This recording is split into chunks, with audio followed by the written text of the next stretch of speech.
Welcome to the Metabolic Classroom. I'm Benjamin Bikman, a biomedical scientist and professor of cell biology.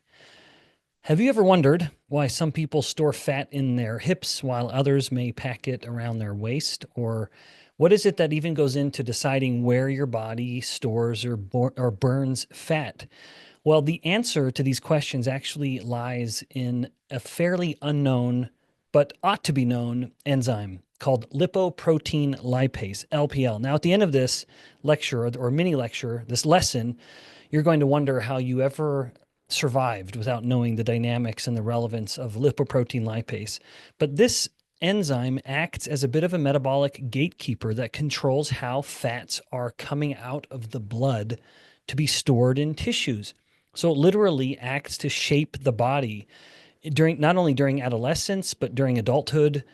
This and with various dietary and exercise interventions, you're going to be surprised, I think, at the end of this, just to understand how many variables go in to influencing where we store fat. But the critical mediator of all of this is this enzyme, lipoprotein lipase, or just what I will call LPL. All right, let's get started.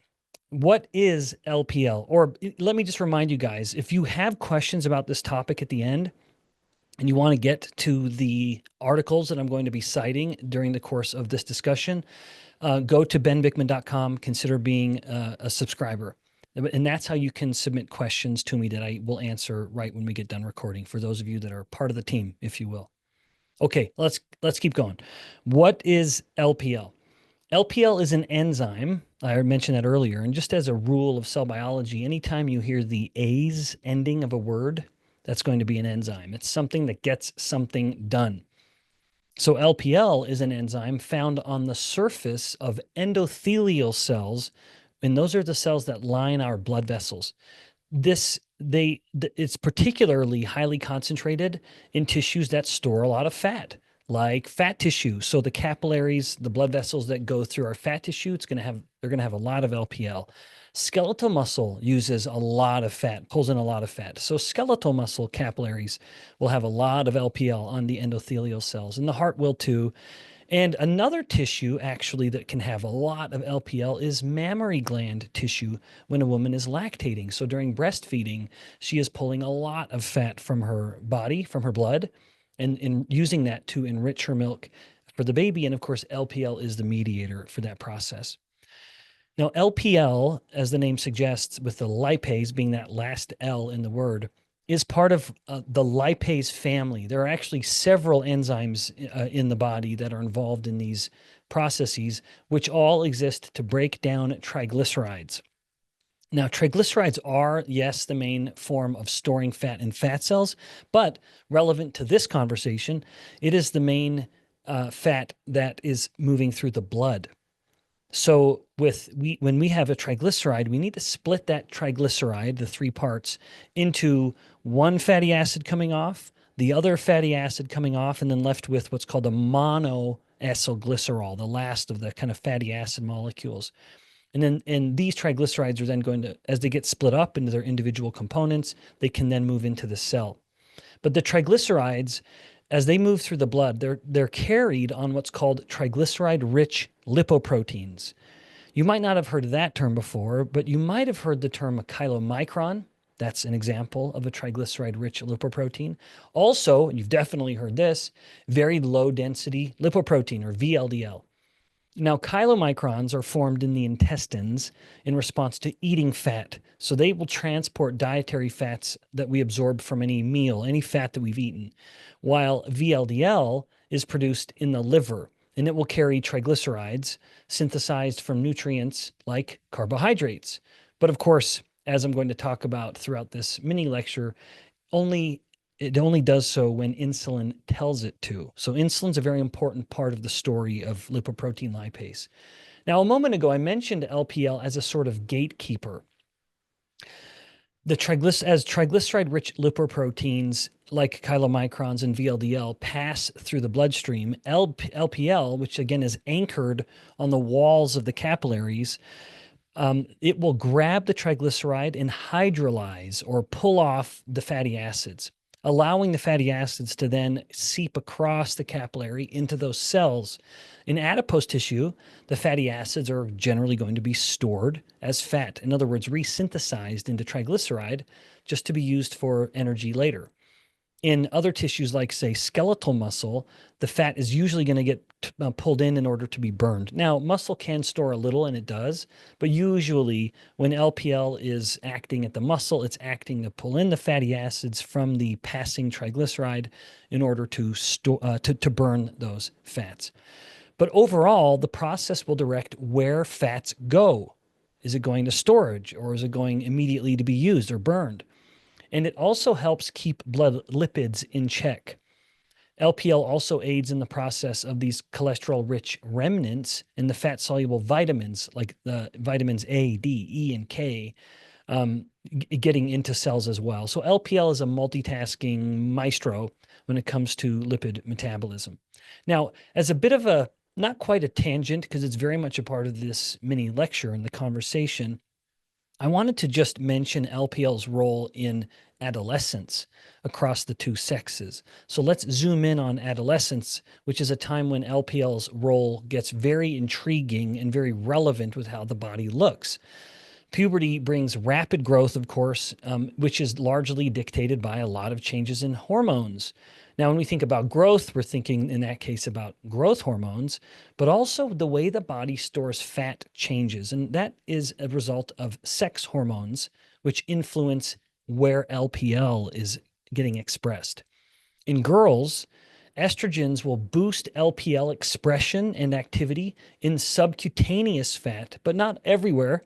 You already know what subcutaneous fat is by now. That's the fat that we store beneath the skin.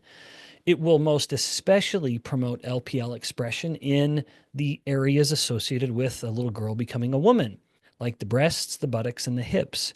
In boys, the overall significant increase in testosterone actually limits subcutaneous LPL activity, promoting a reduction in overall fat storage. What that means, though, is that there's a potential for greater visceral fat storage, which is generally something that men experience more than women.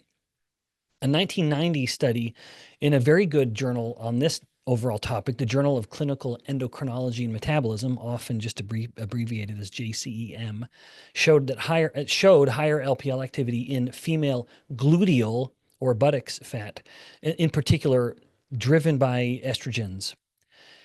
These differences explain why adolescent girls often have higher fat mass than boys, but in healthier locations. Remember, subcutaneous fat is a healthy place to store fat. LPL's tissue-specific activity during this adolescent period shapes the body fat distribution, setting the stage for not only a change in body shape and appearance, but also overall metabolic health. And it's no surprise, high subcutaneous LPL activity is linked to better insulin sensitivity, while visceral fat storage raises insulin resistance problems like type 2 diabetes.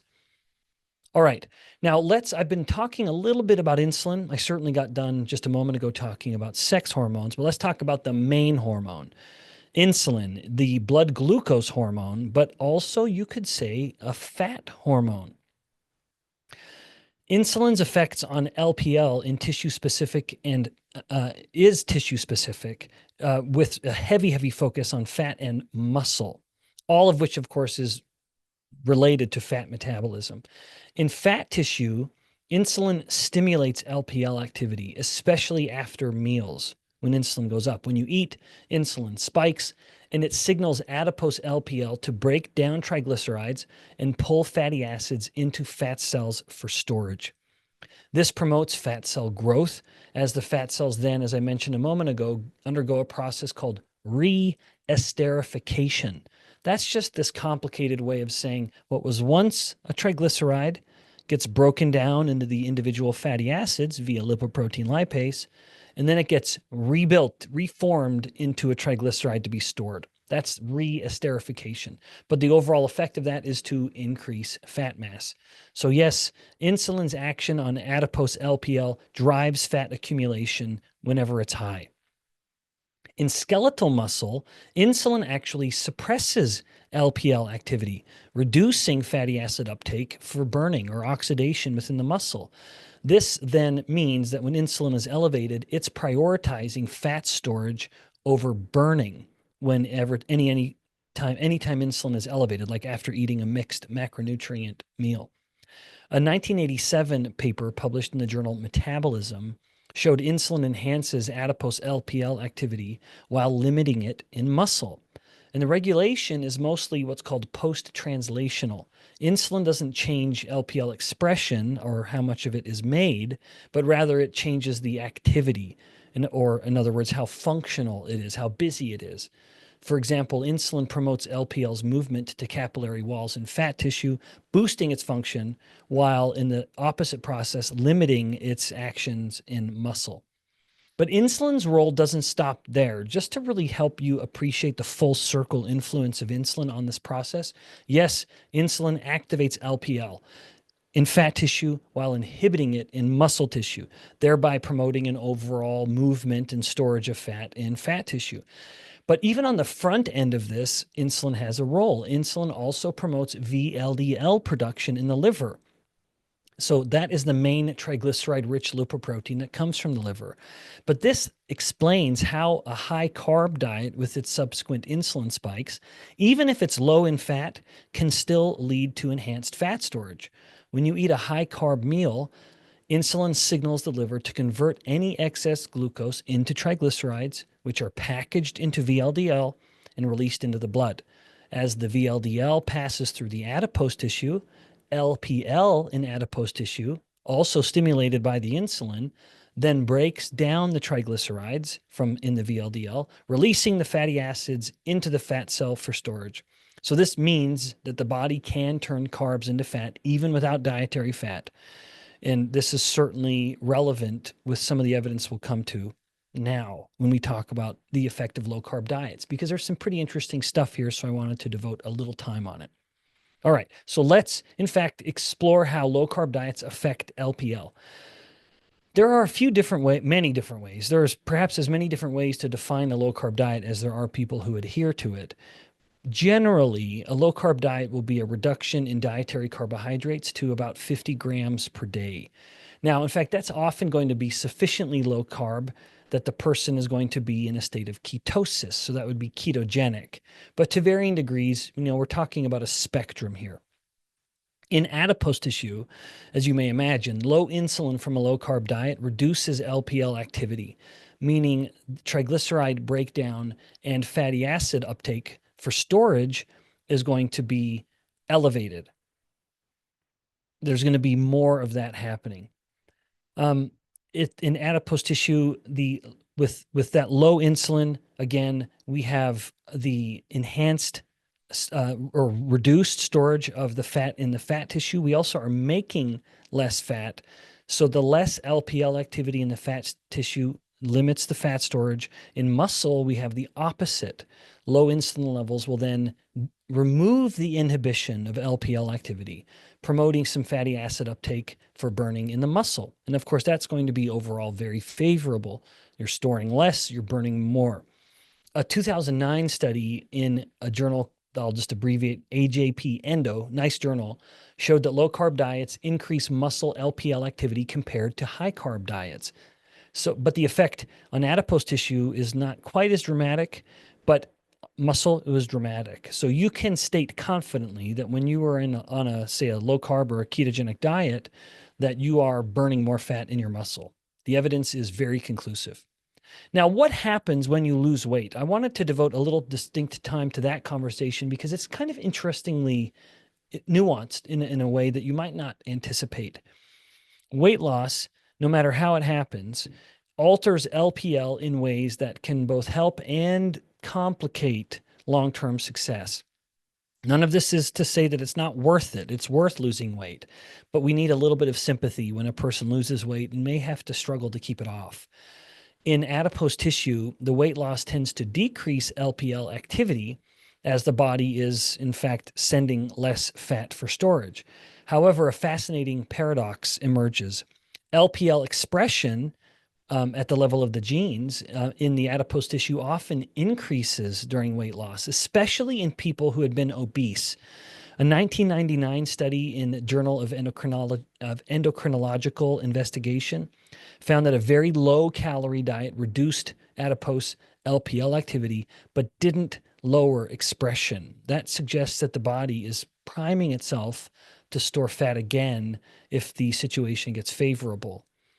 In skeletal muscle, weight loss can increase LPL activity, no surprise, to support fat burning. The fat's got to go somewhere, which can help the body, start removing overall fat mass. However, the effect varies. Research by a group at Colorado, Jim Hill's group, which he's a very well-known obesity researcher, they explored how LPL responds to weight loss and weight regain. In a 2012 study published in Obesity, Hill's team found that individuals with a high adipose LPL response to a high-carb meal after weight loss were more likely to regain fat over 4 years. This suggests that elevated adipose LPL activity post-weight loss could predispose some people to weight regain by favoring that fat storage. So this work definitely highlights LPL's regulation. It's a double-edged sword. Yes, it helps burn fat during weight loss, but it can ramp up fat storage if the dietary conditions return back to how they were before. Of course, especially in response to carbs, dietary carbs. What has not been done is have people lose weight, have one group go on a high carb, low fat, and the other group go on or stay on a low carb ketogenic diet and then look at the LPL changes. That's not been done. It would be compelling to see what would happen. Now, throughout the lecture, I've been mentioning muscle a lot. So what happens when muscle takes center stage, like exercise? Well, it's no surprise that exercise has a powerful effect on LPL with, once again, some very tissue-specific effects. Most of the work has been done in endurance exercise, and it's no surprise that the overall changes enhance fatty acid uptake for energy in muscle. A 1978 study in Metabolism showed runners had higher muscle LPL activity than sedentary people, correlating with lower blood triglycerides and higher fat within the muscle. And a 1979 study in a Scandinavian journal, Acta Physiologica Scandinavica, it found prolonged exercise decreased adipose LPL activity while boosting it in muscle. And once again, these changes were mostly post-translational, so it was driven by just the overall activity. And in fact, what they found was that adrenaline had a powerful effect, or epinephrine, as we often will call it here in the US. So not expression changes, but activity changes. So the epinephrine was more active, and epinephrine was acting to then reduce the LPL activity in the fat and increase it in muscle. Interestingly, epinephrine is also, and norepinephrine, its close sibling, is the main signal that during exercise tells insulin to go down. When if you had high insulin, let's say high insulin, high glucose, and you start exercising, both of those are going to come down. Glucose may not, depending on how intense it is. Insulin will. Now you're thinking, well, how can that be? Normally, if insulin's high, if glucose is high, insulin will be high as well. And yet during exercise, you've sort of uncoupled that normal connection. It's because catecholamines, epinephrine, norepinephrine, are having these contrasting effects. On one hand, it's increasing blood glucose levels by stimulating the liver to make more glucose, but on the other, it's inhibiting the beta cell to produce less insulin. Okay, as we're nearing the end, let's talk a little bit about thyroid hormone, because thyroid hormone has such a powerful influence on fat storage. And when I talk about thyroid hormone, I mostly mean triiodothyronine, T3. That is the main hormone when we think about thyroid hormone, but it is a regulator of LPL. When we think about thyroid hormone, we often think about revving up metabolism, but T3 also shapes LPL's role in fat management. In adipose tissue, T3 boosts LPL expression, increasing enzyme production and enhancing triglyceride breakdown for fatty acid storage. But what's interesting about this is that it can also stimulate mitochondrial function, which can lead to accelerated fat burning. So it's not necessarily the fat storage like you'd often think.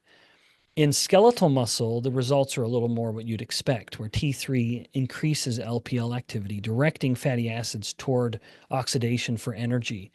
And then hypothyroidism, low T3, reduces LPL activity, especially in muscle. And so this is part of thyroid's overall effect at promoting more fat gain or fat loss, whether a person is hyperthyroid or hypothyroid. Now, related to the low carb diet topic earlier, ketogenic diets are sort of a version of this, but it's worth mentioning the ketogenic diet explicitly just because there is research that has directly looked at that. A 2001 study in the European Journal of Clinical Investigation, it showed high-fat diets boosted LPL activity more than high-carb diets, but it was in an animal model. So it suggests that there's some important distinctions across species here. So we need to be careful in how we interpret animal studies versus human studies. Overall, my hope throughout this conversation is that you have a much greater appreciation for this very little known enzyme, lipoprotein lipase, that it really does act as a metabolic gatekeeper, or a fat gatekeeper to be a little more specific, because it directs the movement of fat, the storage of fat. And it's listening to a handful of signals. Insulin is absolutely the most powerful of these. And in fact, any of the other signals I mentioned don't matter in the absence of insulin. But thyroid hormone influences it somewhat. Sex hormones influence it. Dietary changes like weight loss, exercise does. Once again, that's because of hormones like the catecholamines, and any kind of weight change, weight gain, weight loss. They're all going to have some influence on LPL. But again, none of them matter like insulin does. But whether it's adolescence, to promote fat storage in a particular pattern, whether it's changes with thyroid hormone changes, LPL is going to have these tissue-specific roles that really reveal some of the intricate energy balance that happens in the body. So as you tweak your diet, and I would always recommend starting with controlling carbs to control insulin, whether you are hitting the gym more and managing a thyroid or other endocrine condition, when you start thinking about the changes on fat tissue, make sure that you are at least partially blaming or thanking changes in LPL as you're experiencing those body changes. Guys, thanks for tuning in. I hope you feel like you've learned something helpful. Until next time, more knowledge, better health.